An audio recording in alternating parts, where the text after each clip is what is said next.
that are doing a reality show, because you have a high profile relationship too? I mean, if it had anything to do with maybe like kids fashion or like something fashionable, things like that, then maybe.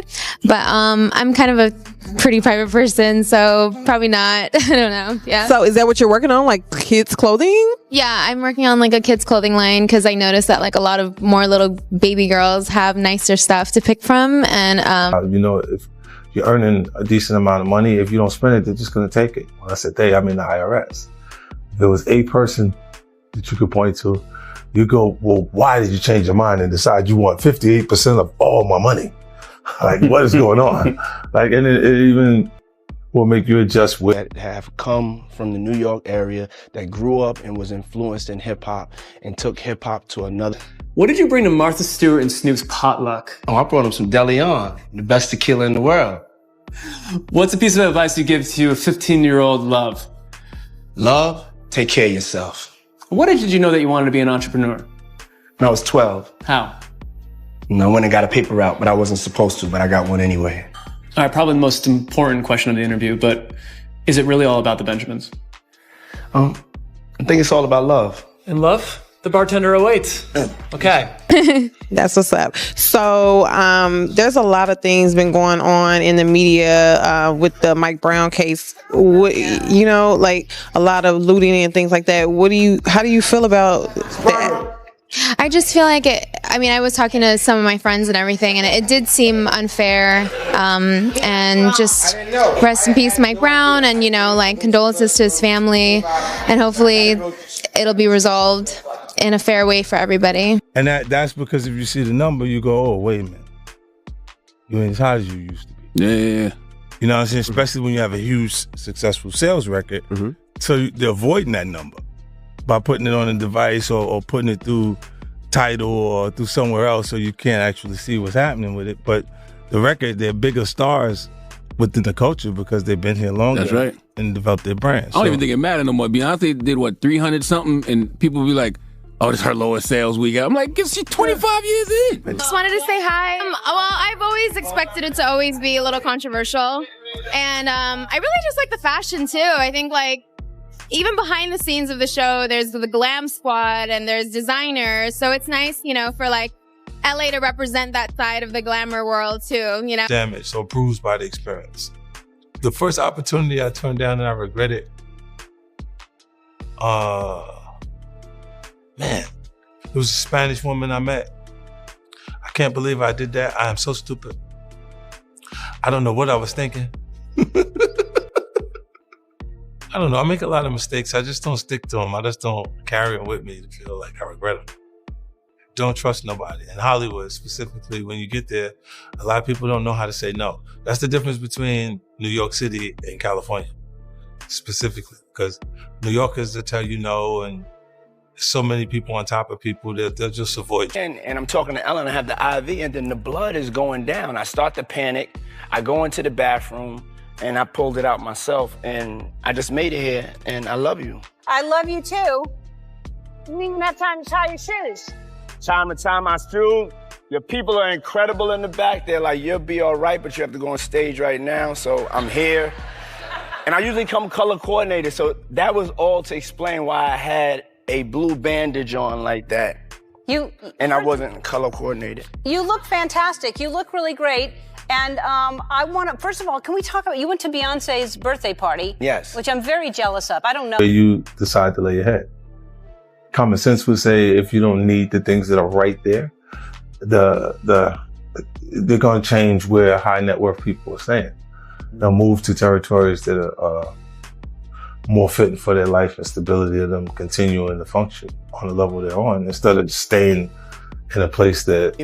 That's a little bit private, but I definitely had a huge box of chocolate-covered strawberries to myself, and I divulged in chocolate. So yeah, I'm in the works to do a movie called Back Home. I'm designing a women's lingerie line called Sire Block, so look out for that. And that's pretty much it. It's just modeling. I'm not sure. Hip hop and R&B, it really changed the platform of radio. We were making so much hip hop and R&B that they had to start dedicating gospel and jazz and and R&B and worked my way over to the hip hop side. I've been working on an album. I took a year off straight working on this album. That album is the Love album, Off the Grid by Diddy. And it's Grammy nominated right now as we speak. I should be celebrating, but the truth is I'm not. Taking this album on has required so much time, months and at a time, 16 hours, 24 hours a day. Sometimes, Diddy will request certain works to be done and tell us don't go to sleep until it's done. And the truth is we'll be up for days trying to accomplish that. I've tried to get my business straight with them on this album, but the truth is they're not playing fair. They hit me on below the belt on so many situations, just dealing with this. It's the contract that they give me and the offer that they gave me was just disgusting. The producer fee, pennies, and on top of that, these guys are trying to steal my publishing. I can't go for that, so I'm fighting. As a musician, I've been in the music business for 20 years, and for the last 7 years, I've been producing. And here's my first plaque right here with my brother, my partner, Charles Jenkins, from the single Can't Turn Back. And when I tell you that I received the email that I was an award winner, I must have looked at that email maybe for about 3 or 4 hours, just stared at it like, this got to be some type of spam. Federal agents are looking into whether there was any illegal behavior at a hotel in Miami that Shad Diddy Combs and his ex-girlfriend Daphne Joy often stay at. There is a chance that the investigation will connect the hip-hop businessman to a bigger crime. Daphne Joy, who is the mother of 50 Cent's son, is also talked about, and authorities in New York's Southern District have given a subpoena to TMZ, asking security video, room numbers reserved for guests, and payment methods used at the hotel between 2008 and 2024. Diddy and 50 Cent are known to be rivals in the hip-hop world. The purpose of this paperwork is to gather proof that Diddy might be guilty of a crime. The federal investigation is allegedly linked to claims made by Rodney Little Rod Jones in his $30 million lawsuit against Diddy. As a reaction, Jones says that Daphne Joy was a paid S-worker for Diddy. Jones says that Diddy is running a crime business and that both men and women were sexed and drugged inside this business.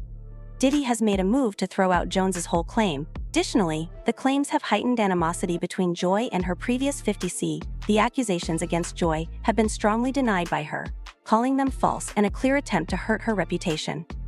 In response to this public attack, 50 Cent made things worse by calling Joy an LSW, or little social worker, on Instagram. Joy wrote on her own Instagram account that 50 Cent had hurt her physically and been rude. The legal and personal struggles between these parties are ongoing, with the stakes rising as the review goes on. A process server delivered 50 Cent's lawsuit to Daphne Joy, who has not yet replied to it. In the most recent development in this case, 50 Cent filed a $1 million defamation lawsuit against her, claiming that her claims of offense and abuse were made in retaliation after he sought sole custody of their son.